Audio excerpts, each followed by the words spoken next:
for also his very kind initial invitation and inquiry whether I would be willing to come. And let me just tell you very quickly where what is the background to this presentation today. About last year, about 6 months ago, I was invited by a collective of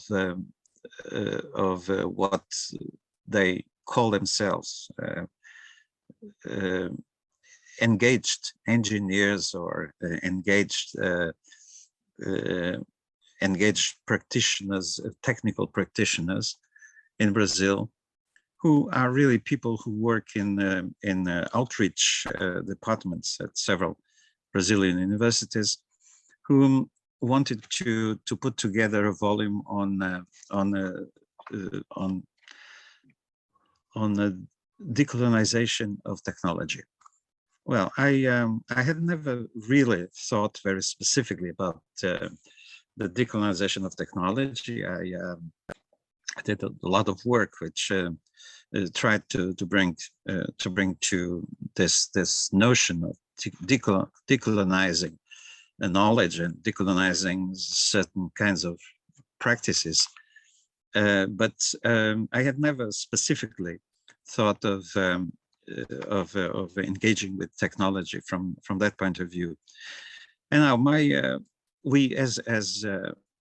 you know now from the presentation, I am part of a research group on epistemology of the South, which is one of the currents that now works on these issues of decolonization of knowledge and of the different kinds of knowledge and practices that are associated with what we call cognitive justice. That is a process whereby we try to engage with the ways in which modern science, and particularly the hegemonic forms of science, may be appropriated and retooled for counter-hegemonic projects on the one hand, and on the other hand, also how you can actually recognize and work through different forms of mutual engagement and mutual learning and collaboration and dialogue between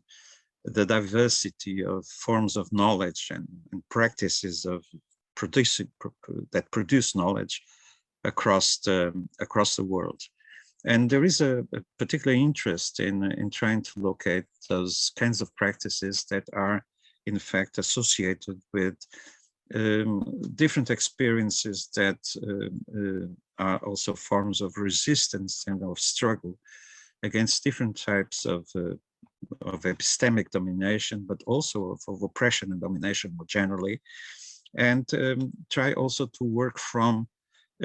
what are recognizably their knowledges and practices that grow out of these diverse forms of life, sociability, conviviality, and cooperation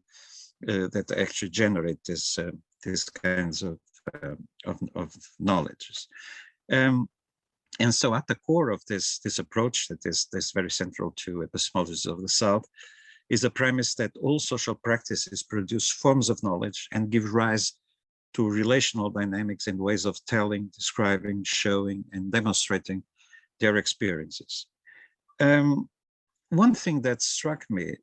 when looking at our own work in epistemology of the South, but in a broader way, when looking at more generally at post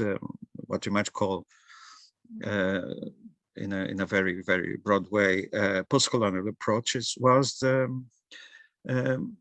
there was very little, if any, specific engagement with technology as a topic in most of these approaches. Technology appeared occasionally subsumed under the broader heading of knowledge or associated with modern science, as in science and technology, or decolonizing science and technology, but rarely was it dealt with as more than an instrumental arm of Western science, of colonialism, of capitalism, or of imperialism. And when dealing with what we might say, using a shorthand, called non-modern contexts, technology tends to be conspicuously absent, except as Michael Fisher has reminded us in a book he published some over 10 years ago, in the guise of a dichotomous approach within an evolutionary frame that depicts modern autonomized technologies that are objectified in artifacts versus traditional technologies that are embedded in culture, customs, and forms of life. And terms like material culture or practices are drawn upon to refer to the tools that are used to build and rebuild daily life in those other cultures. And in some interpretive currents within anthropology, for example, there is even a treatment of a tendency to treat material culture as text. And this means that, in fact, there is a very specific approach to these topics that actually elides a lot of the questions that are of interest to approaches like epistemology of the South. When we look at this modern versus traditional dichotomy, we see that it provides a mode of assigning technology to modernity and downplaying the possible existence of a phenomena that could be comparable in so-called traditional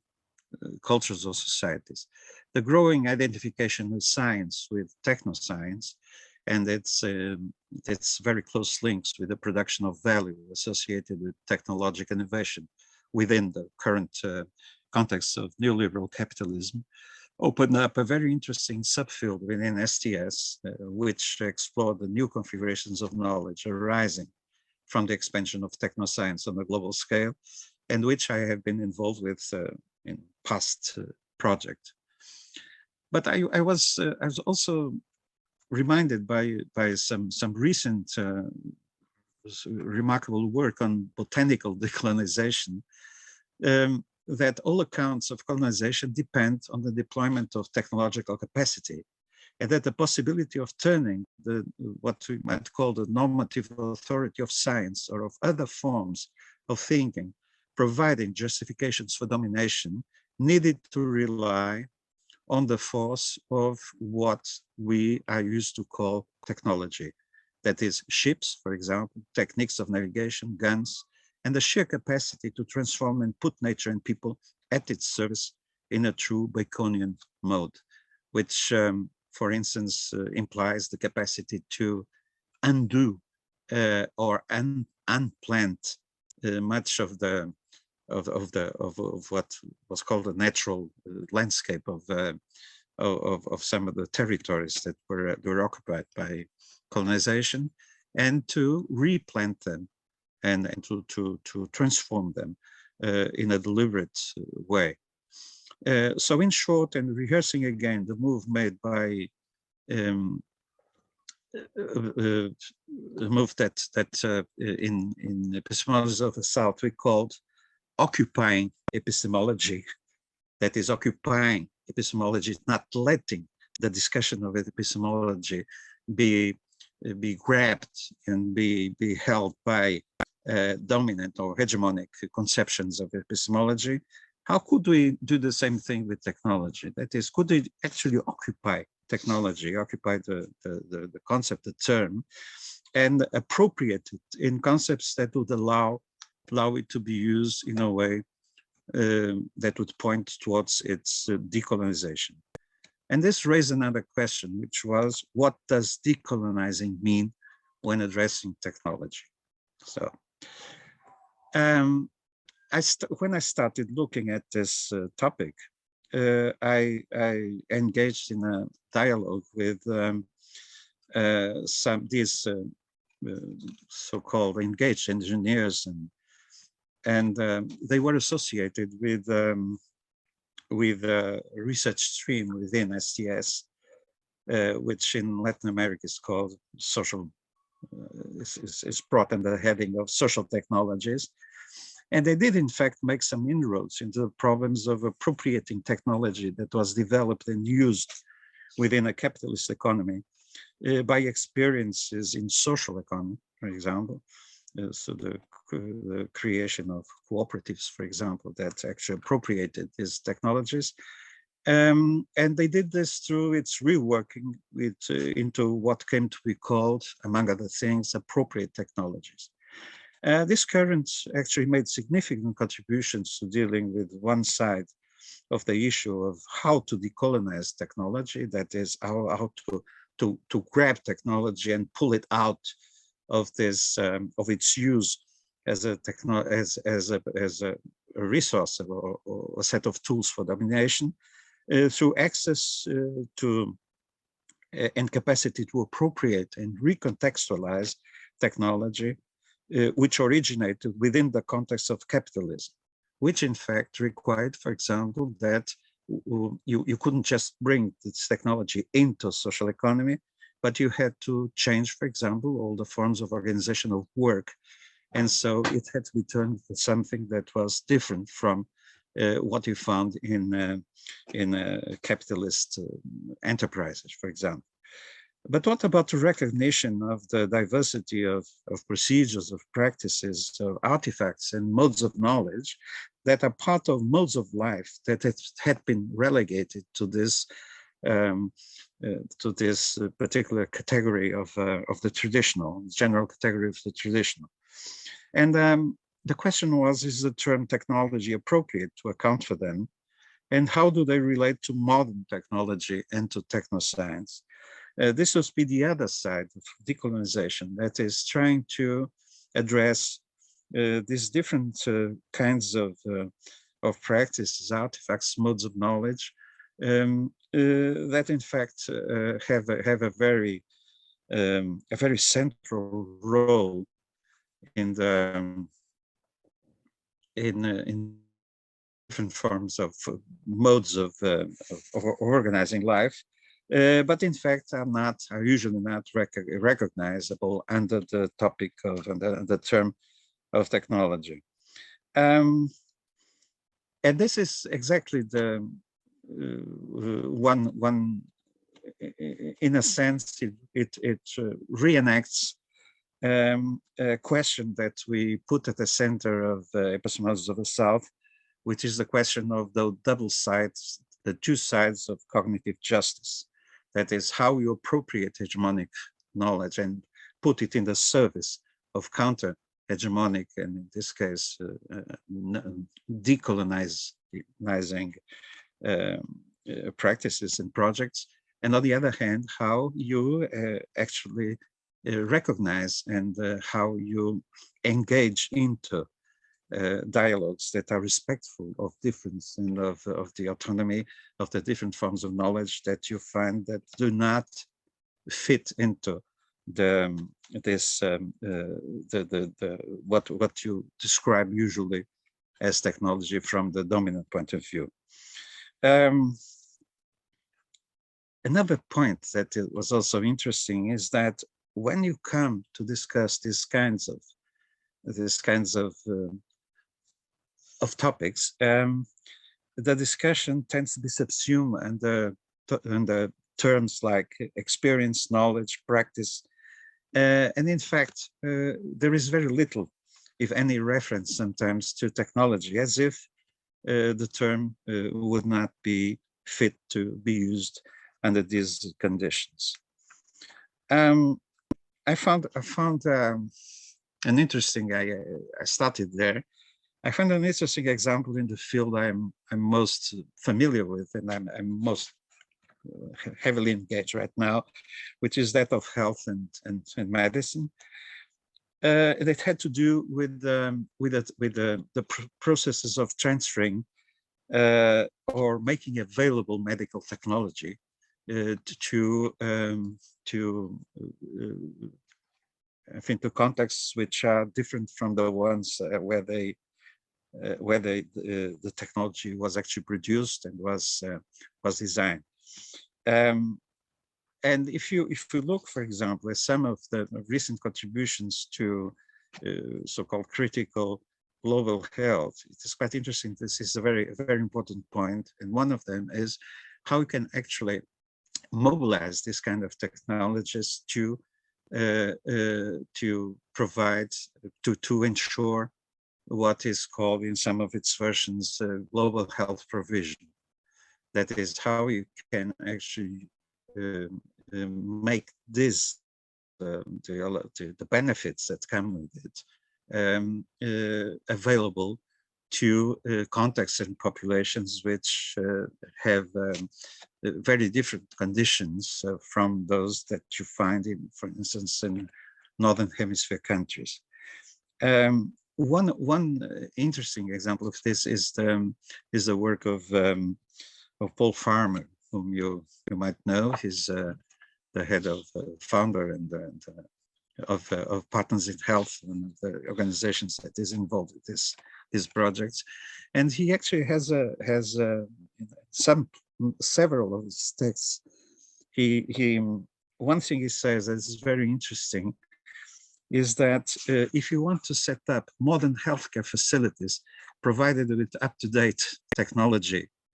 in any part of the world, the one thing that you've got to have is a full complement of what he calls space, staff, which means equipment and other kinds of materials, staff, that is the persons that are able to use the equipment and to use these technologies and provide the kind of care based on that relies on these kinds of technologies and systems. That is, you've got to have access to water, sewage, energy, adequate transportation to have people to ensure that people come to the hospital. And so without all this, it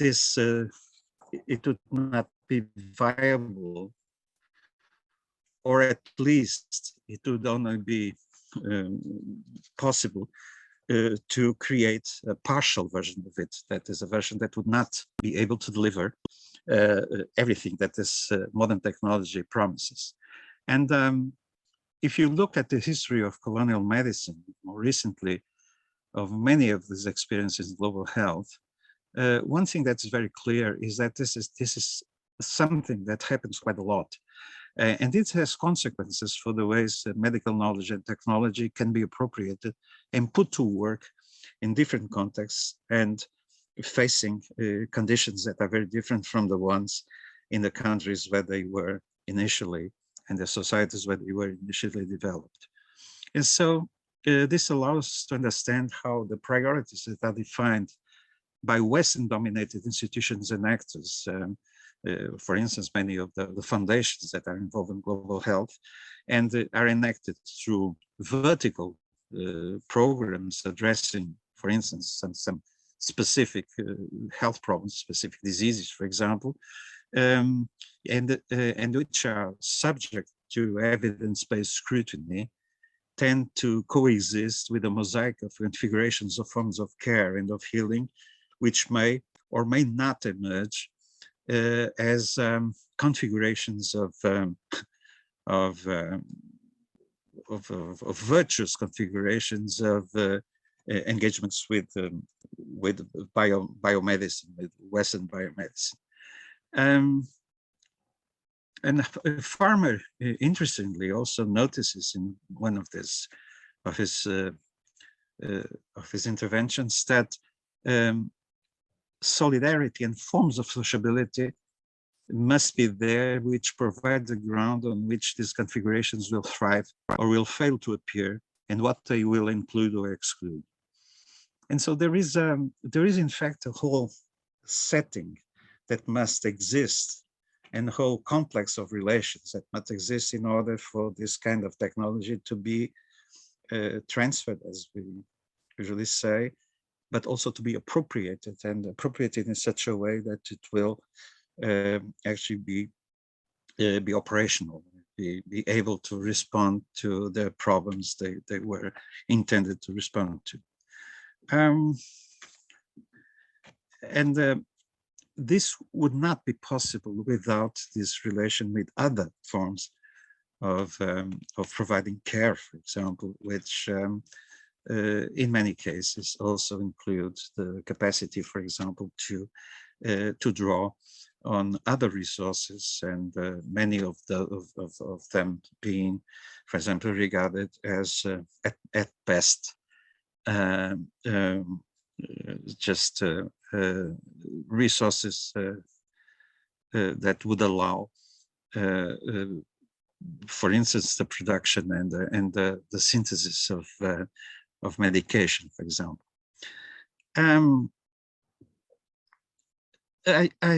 I felt a bit lost at that point, because I couldn't find in much of the literature I was familiar with. I couldn't actually find much discussion of this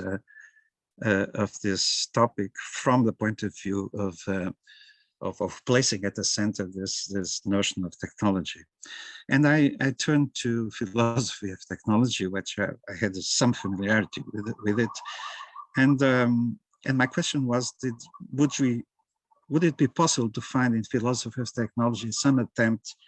at defining technology which would include these other so-called non-modern forms? And I found, in fact, a passage and the part of a book by one philosopher of technology, Larry Hickman, who is himself a great John Dewey scholar. And he drew attention to some of the features that distinguished, according to him, and according to he actually drew on Dewey, distinguished technology from technique. And I found this discussion very interesting. There's a passage that's very interesting. He goes back to classical Greece, and he reminds us that in classical Greece, there was a hierarchy of types of human endeavor in which theory, abstract sciences such as mathematics, as he calls them, took top honors, while practice, concrete activities such as politics, took second place. Coming in a distant third, near the bottom of the social pyramid, just above the labor of slaves, was production, or the work of the artisan. Perhaps because they viewed their social arrangements as reflecting the natural order of things, the Greeks failed to develop technology in the sense of a deliberate and systematic study of techne. In other words, the low esteem in which they held the work of even the most creative of their artisans, the practitioners of techne, led them to conclude that techne neither had nor warranted a systematic study, that is, a logos. And this is interesting because what he actually the point I took as a really interesting entry point into my topic was this reference to the work of artisans, which I remembered from my I think previous engagement with the history of science, that in fact much of modern science was originally relied on the work of artisans, the forms of the techniques and the knowledge that were mobilized for navigation, for oceanic navigation, were in fact developed by people who were really practitioners of navigation, and much of the modern cartography was that it was used also in this navigation was also the work of artisans. If we look at the history of the emergence of natural philosophy in the 17th century, in particular, we should always keep in mind that in fact Galileo or some of these figures that appear prominently in those histories actually relied a lot on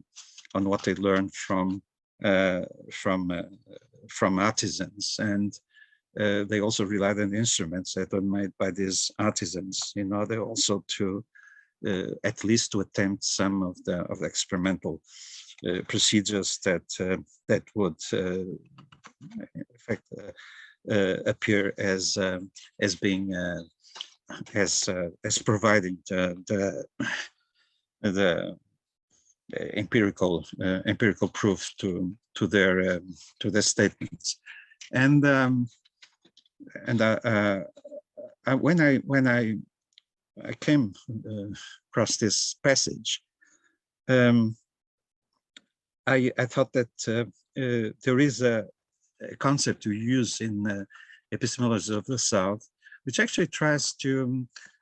describe not only the kinds of actions and the kinds of practices that through which knowledge is produced, but also through which knowledge is also enacted through certain kinds of interventions in the world, but also it also describes the kinds of relations that exist between the different elements that come together in these practices, and this is the concept of artisanship. If you read perhaps the most systematic statement that my colleague Boaventura Sousa Santos has produced recently on epistemologies of the South, on the general a general overview of epistemologies of the South, called "The End of the Cognitive Empire," you will find several passages that try to develop this idea of artisanship as a way precisely of relating and embedding many of these practices that require, for example, tools, or require some forms of intervention that actually provide affect changes in the world, changes in the lands, changes in related, for instance, to agriculture, to hunting, to the production of clothing, to the production of the construction of housing, etc. One thing that you see there is that this concept of artisanship actually tries to bring all this together, and also to look at it as something that is not possible to understand without being related to a broader context.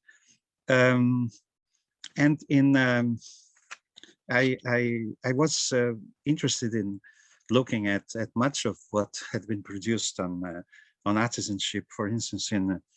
anthropology, in many of the studies of work, for example, of learning, etc., to see how and in several traditions that have been linked to this kind of work, like, for instance, activity theory, which has had its great inspirator the work of Vygotsky, Lev Vygotsky, but then was developed into something much more formalized, but of trying to look at activity, practices, work, etc., in context, but also at the ways you use tools, you use instruments, you actually put together specific procedures in order to achieve certain purposes, or to effect some kind of work. And I tried to start from there, so I explored also other kinds of contributions, like, for example, cognitive anthropology. That's some work in cognitive anthropology, especially the work by Heather Hutchins, who did a comparison of different types of techniques for navigation of Trobriand islanders who didn't have any navigation, the kind of navigation instruments you find in modern ships,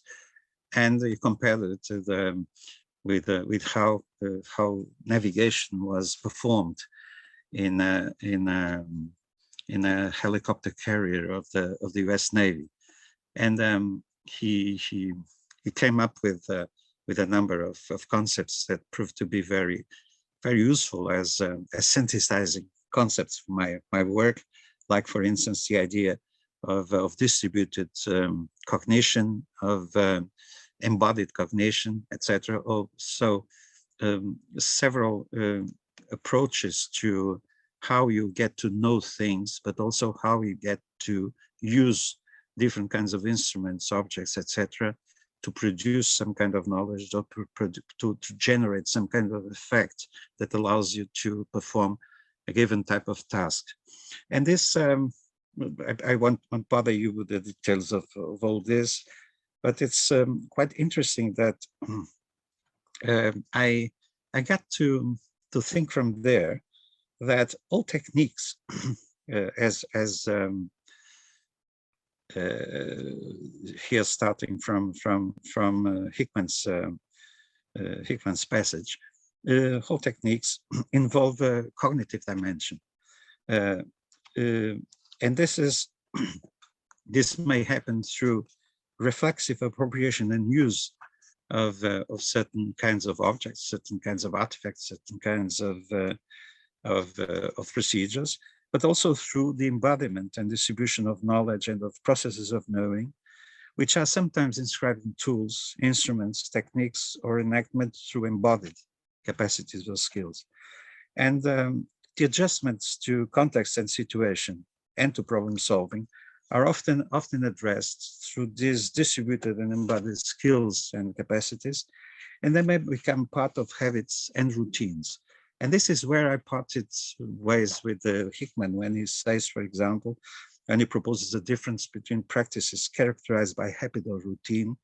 which he described as non-cognitive, and practices that entail a reflexive process as they address problematic situations which have would have a cognitive content of conversion of techne into logos. So my idea was that, in fact, if you adopt this broader view of what it means to know, and if you also think of the use of tools, the use of techniques, etc., the use of objectification through artifacts, if you just look at it as part of a broader procedure of producing knowledge and drawing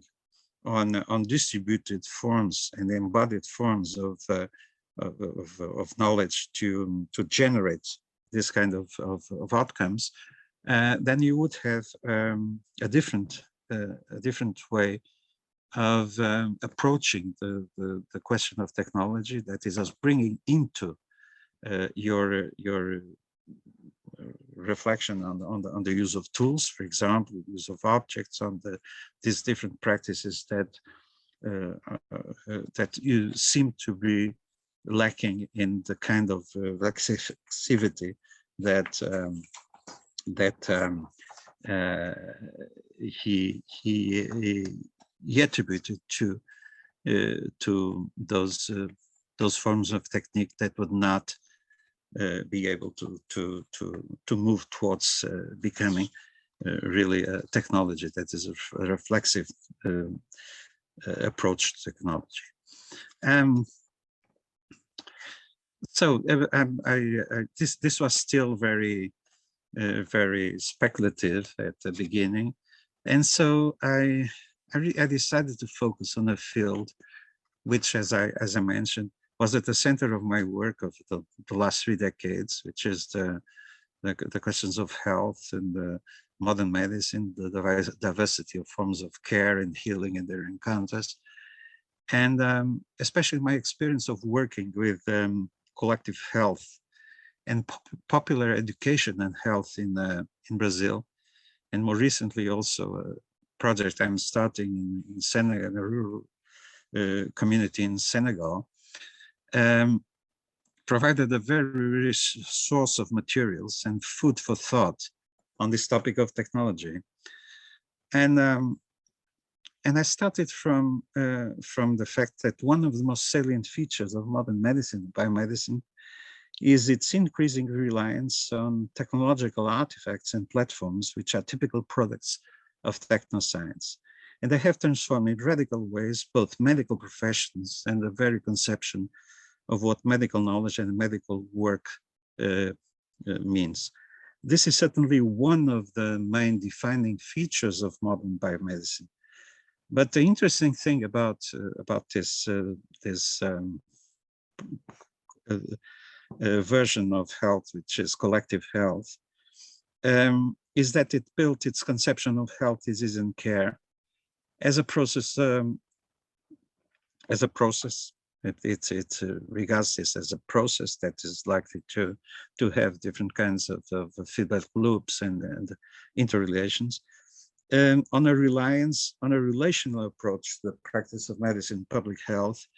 which allowed for an interesting reframing and problematization of what counts as technology in health. And in fact, over the last decade, a significant development occurred in the composition of those working in collective health, with an increasing number of healthcare professionals and workers, what I call in Brazil sanitaristas, who come from peripheral urban communities and slums, from indigenous peoples and quilombos, of feminist, Black, indigenous, rural, and LGBTQ plus activists, who contributed to a widening and opening up of the spaces where different conceptions, idioms, knowledge, and practices of care and healing coexist and eventually become part of new configurations, which you may describe as ecological configuration. This is where ecological, in the sense that, for instance, Hutchins calls it ecologies of cognition, or we call it ecologies of care. This is where we ought to start looking for the processes of decolonizing health and healing in a domain which is as saturated as by technology and technoscience as biomedicine is, and all the practices and the kinds of interventions in health that are rooted in biomedicine. And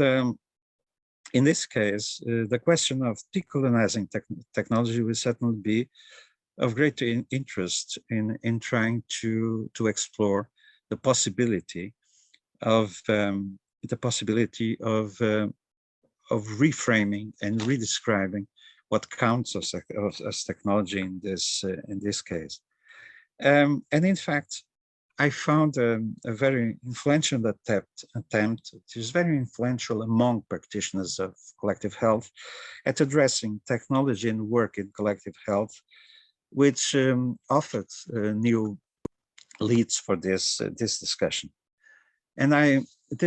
this case, I drew on the work of a physician and also a collective health researcher called Emerson Mary, and some of his co-workers, who have come up with a characterization of work in health, and in particular in clinical activity and health promotion, which drew on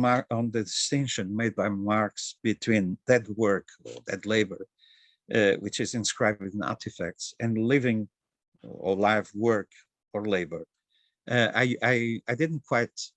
decide whether, when he talks about trabalho, which is a word in Portuguese he uses, whether he's referring to work or to labor and labor force. But in this case, it's not very important to make this distinction. But the word in Portuguese means both.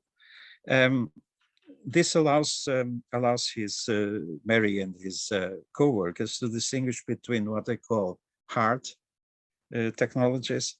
light or soft, as he has translated it into English, technologies, and also light soft, or soft hard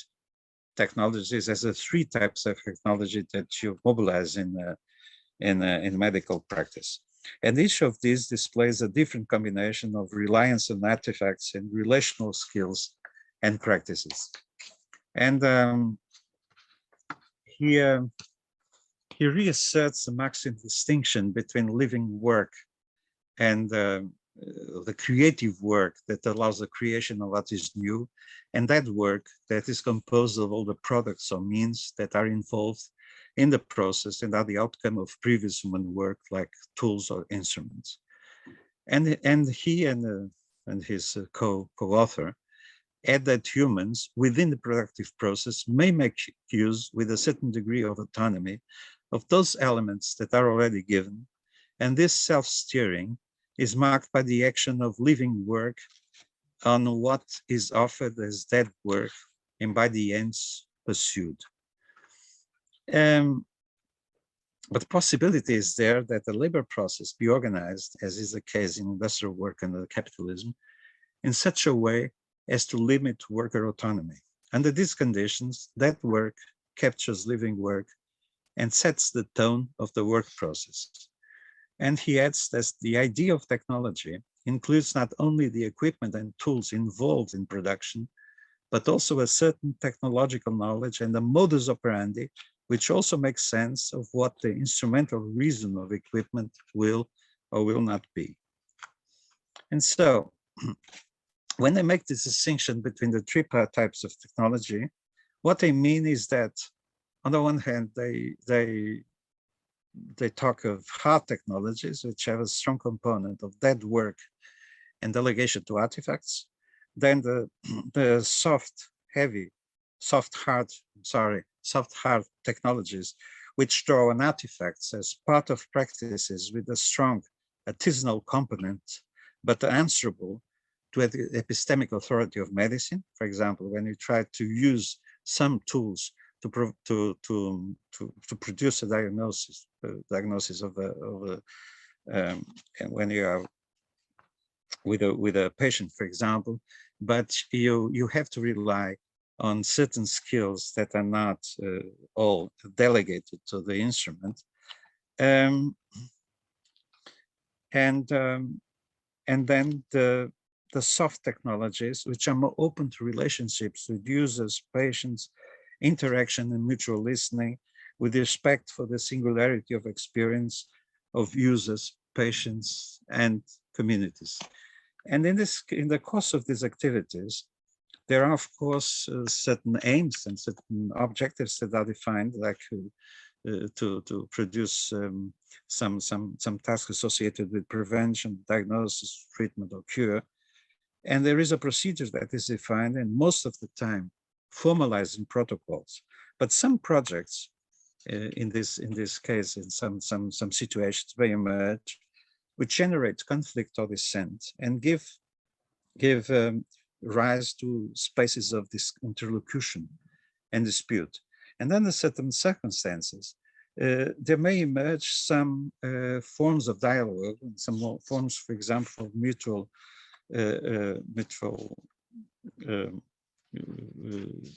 of conversation that become what he calls the eye of the storm of any effective change in work processes in health. And he says that he adds that in encounters between worker and user, in that process of contested therapeutic projects, the professional core is put in check and the worker seeks to enter the struggle, as a rule, to undo reaction. But she may as well enter the dispute to reposition herself in the field of actions in health and not within its professional core, entering a dialogue in the field of soft technologies with the users or patients whose autonomy in life she should defend. And I found this passage very interesting because he actually is telling you is that this, what he calls soft technologies, which are in fact the technologies that do not rely on the kind of techno-scientific instruments or the tools that are characterized by what he calls dead labor, are one way of engaging in a kind of dialogue where you are also open to what comes from the side of the patient, from the side of those who are you are working with. And in a recent roundtable on the work of medical professionals during the pandemic, which I was part of that roundtable, Mary insisted on the need to consider the centrality of these embodied and experiential skills as the core of technologies that respond to the requirements of what he calls a humanized medicine. He suggests that soft technologies open up spaces of recognition, dialogue and reconfiguration of the relations between idioms and practices of care, including so-called popular or traditional ones. And so there is here a suggestion that we broaden his notion of technology to encompass also these idioms and practices and their associated artifacts, but also the outcomes of their encounters and the possible emergence of what we describe in Epistemology of the South as ecologies of knowledge and practices, in this case, ecologies of care, which also appear as ecologies of cognition, if we consider that there are different kinds of knowledges that are brought together.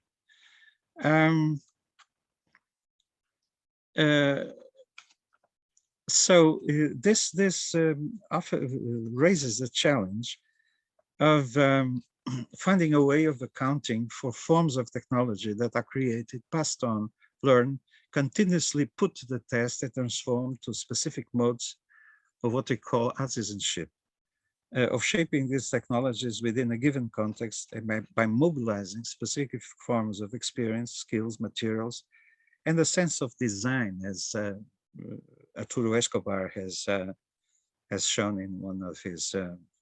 recent books. These artisanships include forms of addressing suffering and distress in communities through specific forms of participation. This is what we would call, in the jargon of the European Commission, social technologies, and ways of addressing specific instances of suffering and of providing care through techniques that defy modern dualisms like mind-body or the mental and the somatic. This means, for instance, that the separation of procedures assigned to influence or suggestion should not be split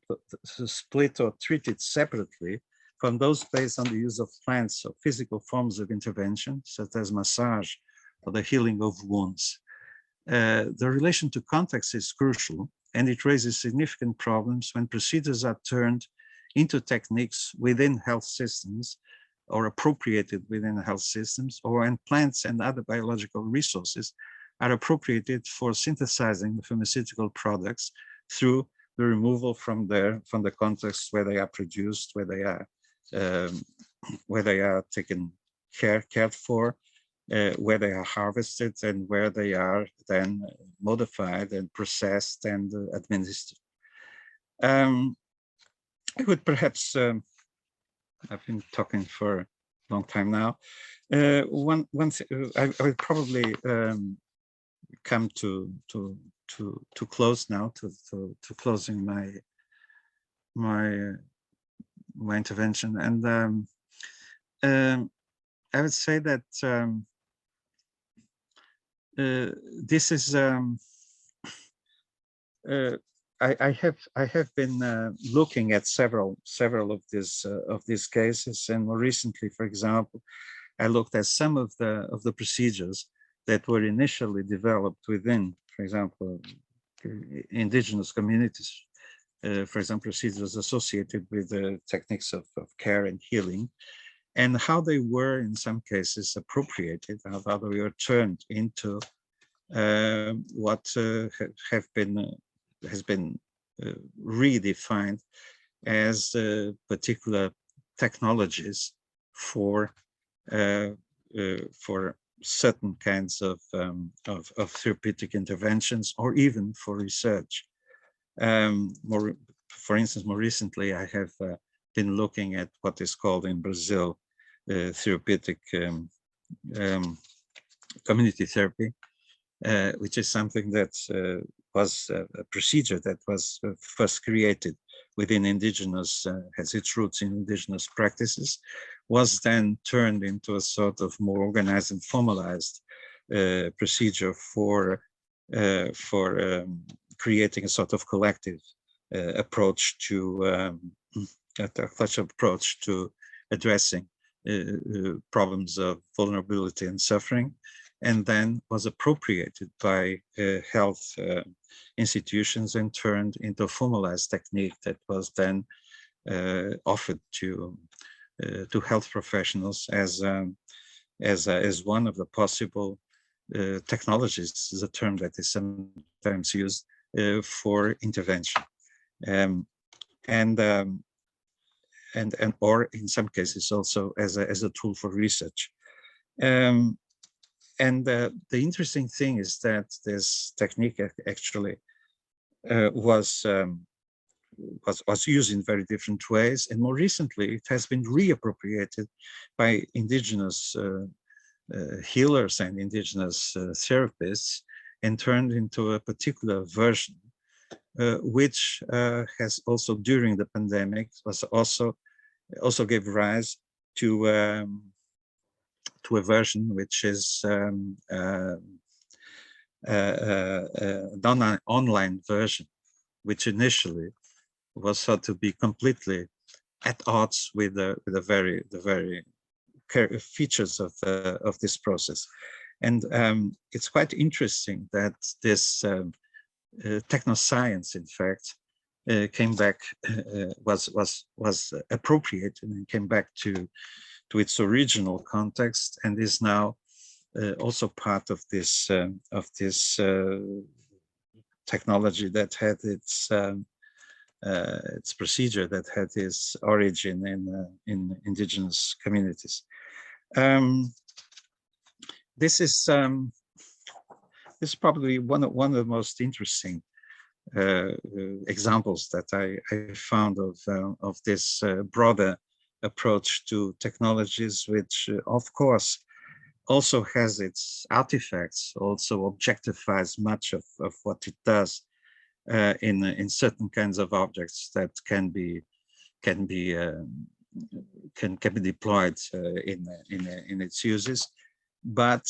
you cannot understand them unless you actually look at the kinds of contexts that provide this artisanship-like kind of features that allow you to look at technology that is at this kind of reflexive and appropriation of certain tools and certain practices that allow you to intervene in the world and on the certain processes in the world, to without necessarily equating them with the kinds of technologies that you find in the world dominated by technoscience. So my last suggestion is that we possibly I think it is possible to redefine technology in such a way that is to find a sort of decolonizing conception of technology that would bring us back to these embedded kinds of procedures that the notion of artisanship allows us to describe. But I still have some doubts of whether this this decolonizing appropriation of the concept would actually do justice to the kinds of procedures, the kinds of situations, the kinds of practices, and the kinds of configurations of knowledge that you find when you are approaching these kinds of processes. And so my my position would be that if you want to decolonize technology, it is very likely that you would have to find a better word to describe much of what is going on in these situations where technology is something very different, would be very different from the kind of the notion of technology that you find associated with modern science and with technoscience. Well, I hope this was not too confusing. I'm still in the middle of thinking about it and just trying to move to a more empirical approach to it. And so the comments and discussion were obviously very welcome. And I thank you for your attention and your patience. Thank you.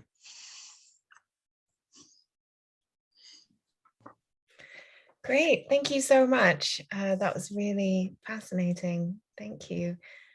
Okay, so now we can move to questions. So just as a reminder, you can either put your hand up and then unmute yourself when I call on you, or you can type your question in the chat if you'd prefer, and I can read that out. So maybe let's just give it a minute for the ones to go up. Yeah, let's start with David.